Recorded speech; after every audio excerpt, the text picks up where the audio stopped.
Hey everybody, I'm Randy. I'm Steve. Welcome back.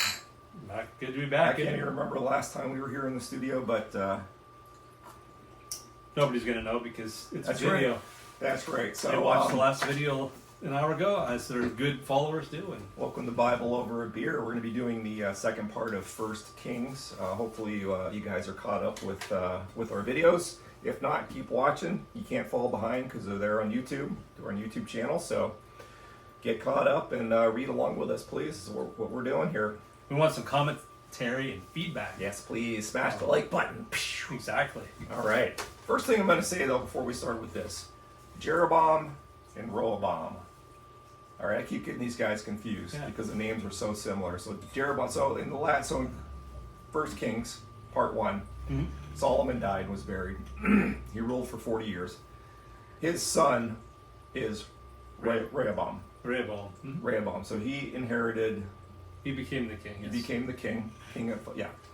And Jeroboam was Solomon's former official.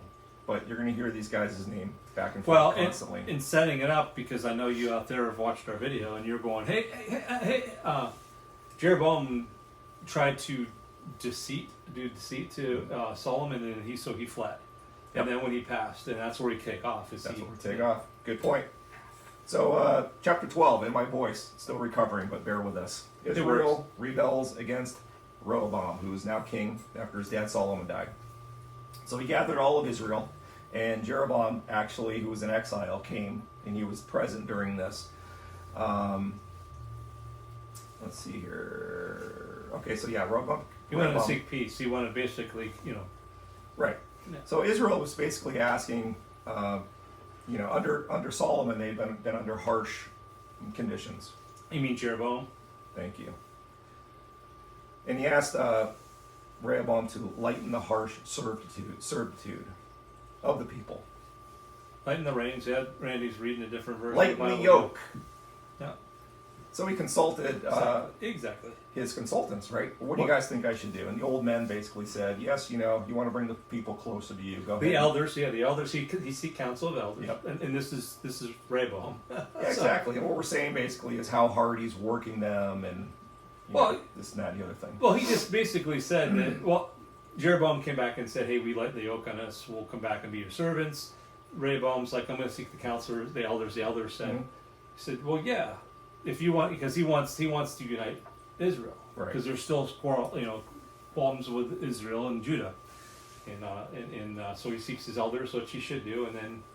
Right, and then he went and talked to some of his young buddies, his classmates, who are now consultants all of a sudden, who don't know anything. And he said, what do you think we should do? And he said, if anything, I think you should make it more harsh. Which is, doesn't make any sense. I guess it's, again, it goes back to I think we read this a few times before. When a new king comes, he has to show his authority. Yeah. I just think he's seeking bad counsel. Exactly. He doesn't want to come across as a wimp. He wants to come across as a strong leader. So that's what they suggested. And he said, okay, well, I think that makes sense. We'll go ahead and do that. And so he listened to his young friends, made it more harsh, and that made Israel unhappy. And in verse 16, they said, what share do we have in David? To your tents, Israel, look after your own house, David. So it's basically like, oh, okay. Mm-hmm. So you take that, mother something or another. So what does that do? That divides the kingdom. Is it the first? I mean, this is where we're going to start seeing, because you keep seeing Israel, and it's a theme throughout Kings, Second King, Judah, and Israel, and we've already started seeing that. But yeah, he did, and what I got too was from it. He's threatened them, because he's like, I came back here, even though I was bad to your dad. But I'm willing to make amends, and he said, "Be off with you, be off with you." So 10 tribes of Israel broke away from Rehoboam to follow Jeroboam. They basically made him king. Judah remained faithful to Rehoboam, while the 10 tribes of Israel made Jeroboam the king. Judah was going to go to civil war to try and force the unity of Israel to be restored. And Shemaiah spoke with the Lord. Now Shemaiah, obviously, in verse 24, he's a prophet. Do not go up to fight against your brothers. Go home, every one of you. So that puts the kibosh on the civil war. Well, yeah, they were gonna fight, because I think we won't get to there yet. But go ahead. Yep, golden calves at Bethel and Dan. So what does Jeroboam do? I mean, so are you asking me for results? So, hey, I'm going to jump. We can do commentary because this is a conversation. Yeah, interestingly enough, I mean, again, it's a repeated pattern. And Steve, slow down. I talk a lot of very fast, because this is exciting. He builds places to worship, not just places, golden calves. He built one in Bethel and Dan, and they're kind of away from Judah. Yep. Because he's worried. Jeroboam is. He's worried that people are going to show allegiance. That's where the temple is. So. The temple is in Israel.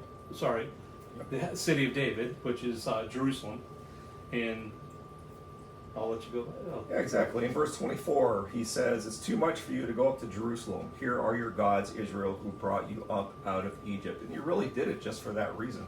He was afraid that if they were going to Judah to worship, that might bring about some unity. He didn't want that. Correct. But he did bad. The golden calves, again, we remember that, right? Mm-hmm. Just after they left, Israelites left Egypt, they were worshiping a golden calf. So on the Feast of Tabernacles, Jeroboam set up a rival feast day in the north, and the Israelites followed him into sin. Not good, not good. Well, kings really have a lot of influence over their people, don't they? One man. Well, they asked for it, right? They went from Noah. We saw the transition from, their drawing a blank, but yes, to Chapter the king. 3. And there's ramifications to a king, and we're learning this. There you go. If you don't learn it in Kings, First Kings and Second Kings, and then I think the other two books afterwards are going to still have repeat. Mm-hmm. So. Chapter 13, the man of God from Judah. The Lord responded immediately to the abomination that Jeroboam committed by worshiping the golden calves, gods of Egypt. It was prophesied that Josiah from Judah will come to destroy the false altar and false priesthood. Jeroboam tried to stop the prophet, but his hand was withered. The king says in verse 6, "Intercede with the Lord your God and pray for me that my hand be restored." To confirm the prophet was from the Lord, his hand did restore. Jeroboam tried to tempt the prophet with a present, but the prophet denied him. So basically the prophet, he was going to stop what this prophet was doing, and his hand withered. Well, he reached out for him, and God, so God's trying to say, "Hey guys, jack him up. I'm here for you," but you keep doing stuff, and they never believe these prophets. Yep. So I mean, these are the little things God's throwing out, and they're not. I guess they live in a day where trickery was common. Because if I reach out to grab Randy and his hand shrink, I'm like, okay, something's doing that. I know it's not Randy. So this is kind of a neat little thing afterwards. That prophet was told by the Lord, you take one road in, you don't eat or drink anything while you're there, and you go home a different way. Very specific instructions. And there was another prophet living there. Let's call him the second prophet. Yeah, they don't name him. So, and it was called the certain prophet. Yeah, and he asked, where did this prophet go? The guy that came and did this, and he was told, well, he went down that road. And so he went down and caught up with him and invited him back to his house, and basically tricked him into coming back to his house to eat and drink. Well, he literally lied to him. So he's another prophet. So, I'll add some back when you finish that. No, you're right. I had that written and I kind of skimmed over it. Well, but basically, at the end, he went and told the prophet, "This is the Lord told me to come and get you to come and eat and drink at my house." Yeah. But what I'm getting at though is what this doesn't make sense. So I'll add mine after you paraphrase, or detail these or whatever you want to share with me or us. Did I lose your place? Well, no. Basically, like you said, he did follow him home. He did eat and drink. Mm-hmm. Well, yes. Then he's going home, right? Taking his different route. But little did he know he was lied to. So on his way home, the first prophet was killed by a lion. And he was told he was going to be killed by a lion. Right. The punishment was not so much about eating food at someone's house, but more about abandoning the Lord so quickly. But he was tricked. Well, so that's the interesting thing, because he was tricked, and it was obvious because he was attacked and killed by a lion. But the lion didn't eat his donkey.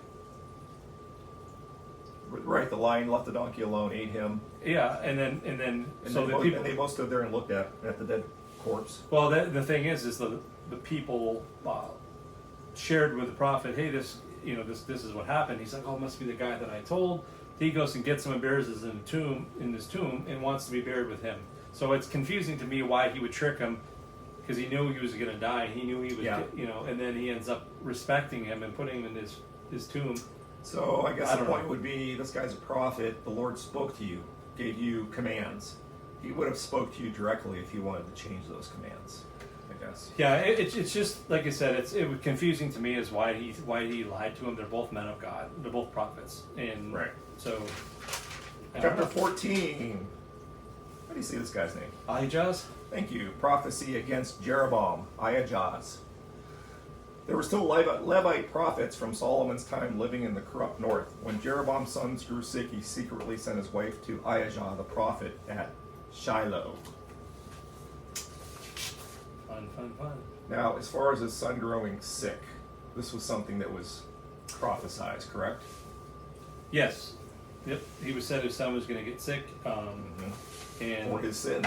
And so he went to, obviously, since Abijah was, I think, and again I forgot, probably Abijah, I think, was in disguise, right? So she sent, and this is weird because this is Jeroboam, because Jeroboam was older and there's another king. It seems much worse. Yeah. Which is doing a lot of same things, deceitful things as Jeroboam. But yeah, his wife went to see Ahijah, and Ahijah's like, yeah, you can't fool me. Well, actually, God told him that he was coming, so. Ahijah gives Jeroboam's wife the news that Jeroboam's line will be cut off for the evil that he had done. In verse 12, for you, go back home. When you set foot in your city, the boy will die. Jeroboam was not like David in trying to follow the Lord, but had betrayed the Lord by following false gods. He'd done more evil than anyone before him, casting the Lord behind. Jeroboam's son did die. Another king in Israel would rise to wipe out the rest of the line of Jeroboam. So there's a lot there, and I'm going to add some common commentary. Dogs will eat those who die in the city, and the birds will eat the folks that die in the country. That's a repetitive theme for all these bad kings and their family. So these do happen. I mean, it doesn't note it till the end of Kings. We'll get to about that, but Jeroboam's reign lasted 22 years, and his son Nadab was his successor. Yeah. Which is just so. He knows his boy's going to die. He goes to see if it's really going to chew, and then she goes home, and then she crosses. He says in the city, but she crosses the threshold of the house in the Dubai. But this will be the last of Jeroboam's. Nobody will worship, so nobody will mourn for Jeroboam's family. The only person they will is their son. And what was his son name again? Nadab. No, not the one that died. The one that died is. Anyways. He was the only one of Nadab's, Jeroboam's sons that will be mourned. Nadab. Oh, the one that passed away, I'm sorry. Correct. Okay, the young one. Yep. The death of Jeroboam. I just read that. Rehoboam, king of Judah. Judah follows Israel's evil example and started worshiping the same false gods. Almost everywhere they could find the high places and even under trees. Pagan priests and abominations were rampant in Judah. So I wanted to ask you, high places apparently, these must be sacred. Is that a sacred place? Yeah. Because I notice a lot. Just wondered if you know. I'm assuming you're closer to God. Yeah, are they two in one? Are they sacred and high? Yeah. Because a lot of places we learn. Need to know. Well, a lot of temples were built on threshing floors, and those were sacred. So. Divided and weakened by sin, Egypt attacked and conquered Jerusalem, taking the treasures of Solomon's temple and houses. The gold shields that were taken were replaced with bronze shields. Rehoboam was 41 years old when he became king, and he reigned 17 years in Jerusalem. So the temple was ransacked, basically. Everything taken. All the treasure. Yes, sir. It was. Despite Solomon's sins and Rehoboam's sins, the Lord said he would continue the line for the sake of David. Yes. What do you think of that? Well, David was his favorite, and these are all so. descendants of not all of these. Well, it's very, very, very confusing, and I'll share at the end of this video. The king order is not. They're not really in the order we're talking about them. How it's laid out. They have some offsets and this and that, so it gets very confusing. So it's There's a lot of information in here, and it's clearly important for other reasons. Sometimes I'm not certain what all the reasons are, except to know that each king has a hold my beer moment on the side of Israel. Judah kings, for the most part, at least in First and Second Kings, are good. Israel's, which is all the tribes but Judah, aren't so good. So, and it's almost like they're competing who can be the biggest butthole, you know. So right. Oh, it's unbelievable. Chapter 15, Abijah, king of Judah for 3 years. Now we're going to start going through the writers basically providing a historical length of each king's reign as well as additional information that might be important or interesting. And it just goes to my point. So wait a minute, Wabbits. We haven't even heard of the death of Rehoboam yet, and now they're all talking about Abijah, king of Judah. So what? So just what I was saying. So I don't know really how we want to do this. I was just going to skim it. I mean, basically starting with chapter 15, you're going to, like I just said, you're going to be bringing a little bit of historical fact about the kings and how long they reigned, and if they did evil or if they did good in the eyes of the Lord and whatnot. Yeah, because I just said something too. And Abijah, the son of king of Judah, Abijah, and we didn't even hear about Rehoboam, and I said for the most part they were good. Well, we straight right off. He committed sins as never before. Yeah. So I stand corrected. There was better kings than Judah for the time. More kings except for Abijah. So yeah, we'll just do. So Abijah, he committed sins, so that's a big thing. There was Asa, which was a good one. Yep. He so basically some of the bad things he did. We didn't go into a lot of details, but I think it was Jeroboam or who was let male prostitutes at the shrine. So Asa expelled those, and he even deposed his grandmother Maacah for repulsive image. And they were, they did some Baal worship and some Asherah worship at Asherah pole. And when here Baasha, Israel, did evil, 24 years he reigned. Jehu the prophet was chosen to tell him that his line would be wiped out, just as Jeroboam's had been, for their abomination against the Lord. Correct. So we, like you had said, you see that repeat prophecy of the dogs are going to eat and. Yeah, and then or written as it's written in the annals of the king books of the kings, which apparently the logs of the kings. So we're not. That's repeated in a few spots. So chapter 16, the same. You're going to keep reading about the kings. Chapter 17, Elijah announces a great drought.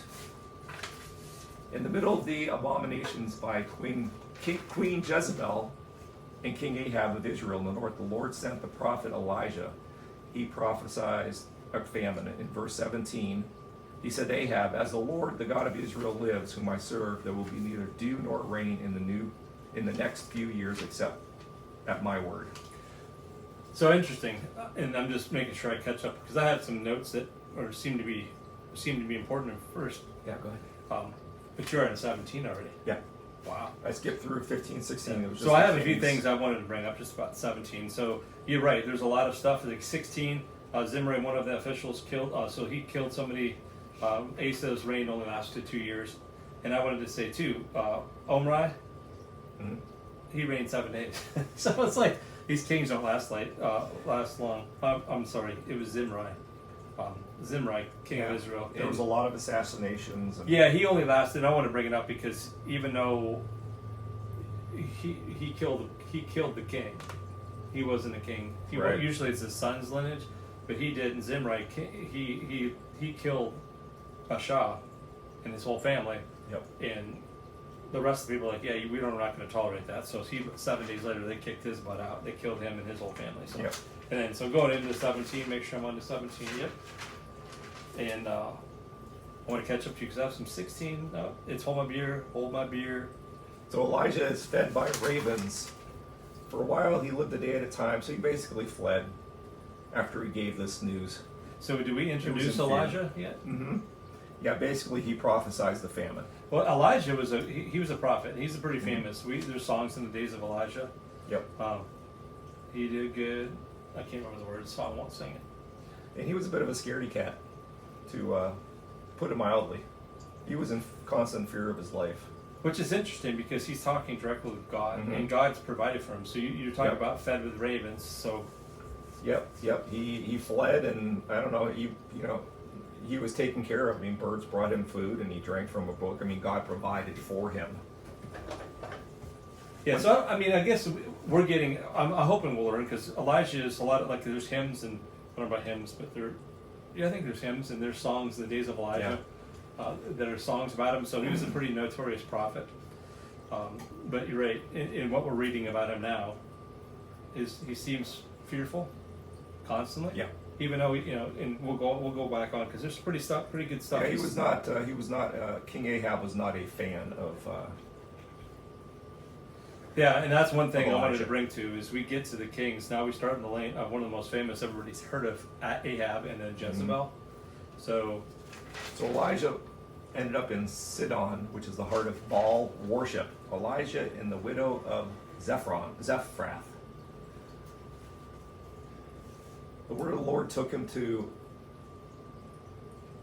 Zarephath, where he commanded a widow to feed him. There he performed a miracle to save the widow and her son from starvation by multiplying flour and oil. She shows the faith by sharing it with him.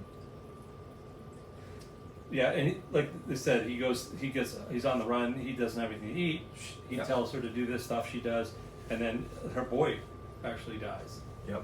And which is confusing too because I would be confused if I'm Elijah. It's like, hey, I just tested that woman. Now we've proved that who you are, and now his son's sick and dies, and God's not, God knows all. So I mean, I'm thinking God's like, yeah, okay, but you're gonna save him. You don't know that, but Yeah. he does. He takes him up, prays over him, and voila. Yep. In verse 24, the woman says to Elijah, "Now I know that you are a man of God, and that the word of the Lord from your mouth is true."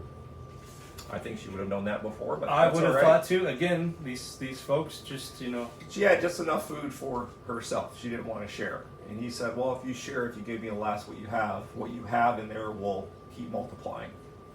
exactly, You know. and it did. But it was interesting. I only have enough to make myself, my son, one more meal, and then we'll die. Go home and die, which was pretty desperate. So So basically, Elijah was showing the power of God right there in the middle of Baal country. Baal country. Baal country. Baal. As we'll, I think we'll learn as we go down these Baal. words. Yeah, Baal, maybe Beelzebub, and Like Baal. who knows? I don't know. Elijah He and Abadai. Randy likes Baal. Chapter 18. Elijah is sent to King Ahab. In the 3rd year of the drought, the Lord sent Elijah to find Ahab so Elijah could pronounce the end of the drought. Elijah appears to Abadai first. Abadai was afraid because they had been searching for Elijah and didn't want to draw attention to himself. After hearing Elijah's prophecy is safety, Abadai goes to Ahab to arrange a meeting between the two. Elijah at Mount Carmel. Or is it Caramel?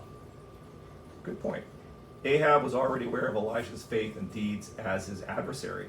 Elijah told Ahab to bring the people and prophets of Israel to Mount Carmel.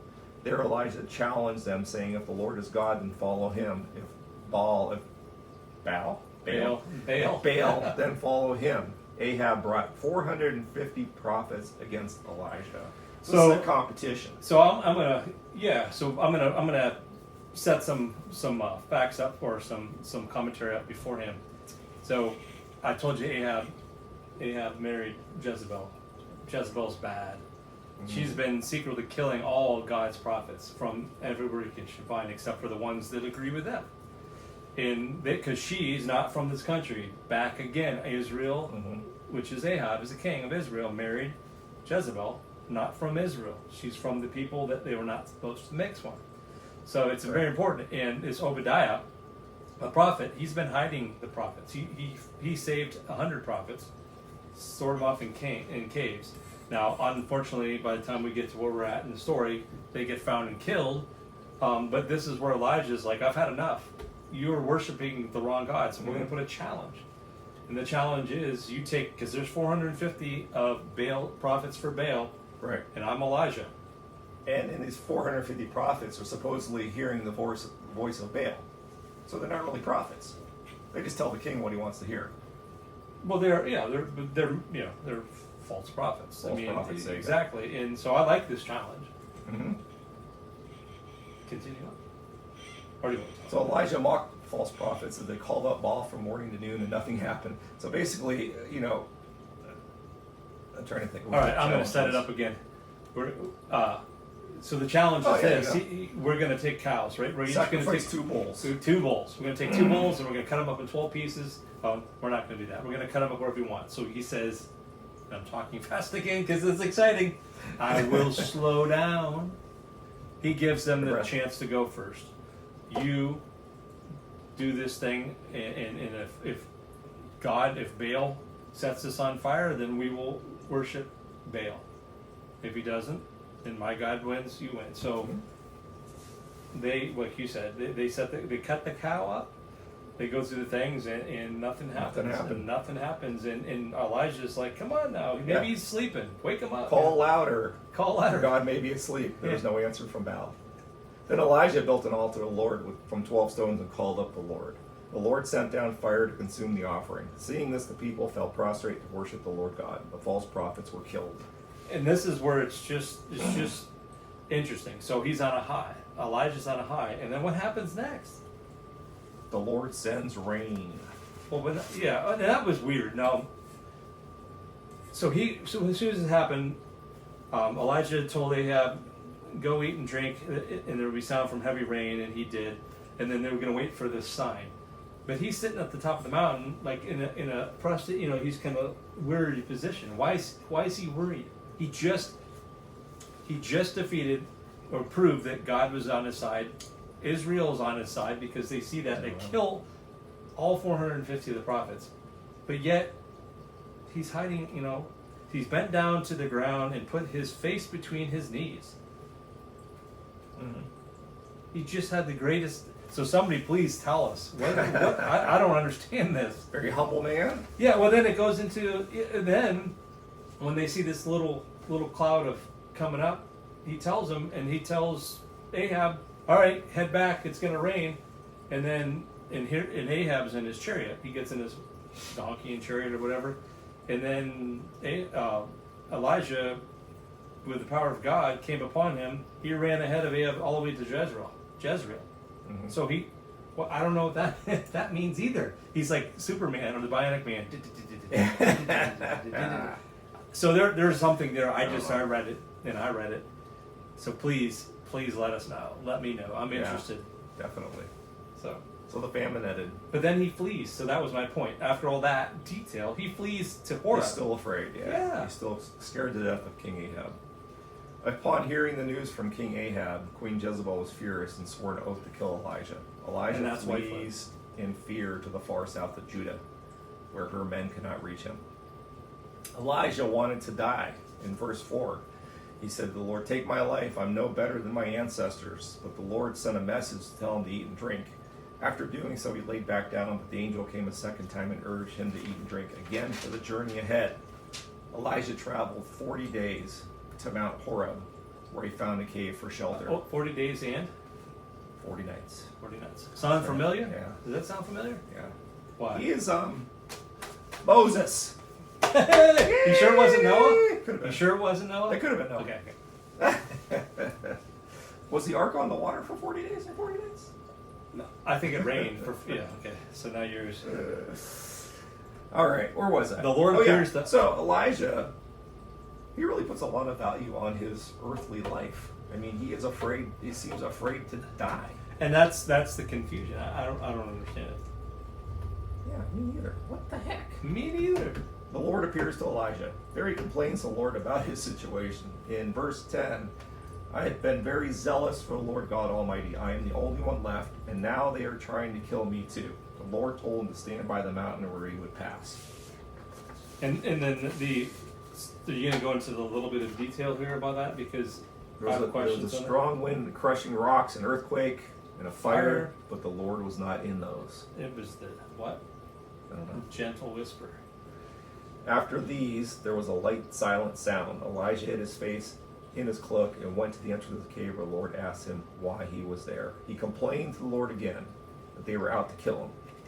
In verse 15 through 18, the Lord responded by telling him to go back north all the way through the land of Israel to Damascus. There he would anoint a foreign king, Hazael, king of Aram, then Jehu, son of Nipshi, as king of Israel, and then Elisha as a prophet to succeed him. And the Elisha. Mm-hmm. So it's Elijah and Elisha. Oh man. So now Elisha, yeah. So, yeah. Names. So obviously, if he's going to have a prophet succeed him, his life's coming to an end, which is what he always seemed to fear. But yeah, it's slightly confusing. The call of Elisha. Elijah comes upon Elisha plowing a field. Elijah puts his cloak around him to signify anointing his successor. Elisha kills his oxen and uses the plow for the fire to cook them and give to everyone. Elisha burns up his livelihood to follow the Lord and become Elijah's servant. Just like that. Boom! Chapter 20. Ben-Hadad attacks Samaria. King Ben-Hadad of Aram set out to besiege Samaria. He sent messengers into the city to Ahab, king of Israel, saying, "This is what Ben-Hadad says. Your silver and gold are mine, and the best of your wives and children are mine." He and King Ahab had several exchanges that were disagreeable leading the battle. We get to decide which is the best of your wives and children. Well, clearly Aram, the king of Aram, so... Yeah, but it is important of this one. Send them all the ones over 400 pounds. Well, he doesn't get the choice. They're going to come in and take them. But that detail was important. So... Ahab defeats Ben-Hadad. A prophet comes to Ahab and warns him that Aram will come back. This is what the Lord says in verse 13. "Do you see this vast army? I will give it into your hands today, and then you will know that I am the Lord." They came back, this time looking to fight on level ground. Because Aram said the Lord was only a God of mountains, the Lord gave Israel victory again. On the brink of utter defeat, King Ben-Hadad's last men surrendered in humble sackcloth, and surprisingly, King Ahab ignored the Lord and welcomed Ben-Hadad like a brother. Well, so he made a treaty with him. So Yeah. I made a comment just a minute ago about that was important. What was it? What important is Aram, the king of Aram came in, Ben-Hadad, took his gold and his silver and his best of his wives. That was time one. He let him have it. He said, "What is yours is mine. What is mine is yours." Mm-hmm. Then he told him he's going to come in and take, I think it was the gold and his valuables. When he came in, he was going to take his kids and his wife. Ahab went to his elders and said, "Hey, he's coming back for more." And then they decided, well, we're going to fight. And God says, and they went to seek God, and God says, I will let you defeat him and kill him. Mm-hmm. So where you're at now is he defeats him, but he doesn't kill him. He makes a treaty with him. And this is going against God's commands, directions, whatever you call it. So a prophet condemns Ahab. This is what the Lord says. "You have set free a man I had determined to die. Therefore, it is your life for his life, your people for his people." Because Ahab was careless in ignoring the ban of the Baal worshippers, the Lord holds him and Israel accountable person by person for Aram. Ahab shows no remorse for him turning to the Lord. He goes away disturbed and angry back to Samaria. Yepperoo. Chapter 21, Naboth's vineyards. Naboth's, yes. King Ahab shows compassion to an enemy, but shows no compassion to his neighbor. Ahab wanted Naboth's vineyard, but it was Naboth's ancestral heritage.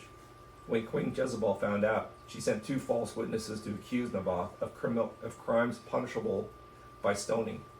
They did so, and Naboth was stoned to death. Ahab went to take possession of his vineyard, and Elijah came along. After meeting with the Lord, his fortitude is restored, and he's sent back to Israel to directly face his adversaries, to go face to face with Ahab and Jezebel, who threatened his life. In verse 20 through 25, Elijah met Ahab on the way to possess Naboth's land and stopped him, pronouncing the Lord's judgment. Where Naboth's blood was spilled, there the dogs will lick up Ahab's blood.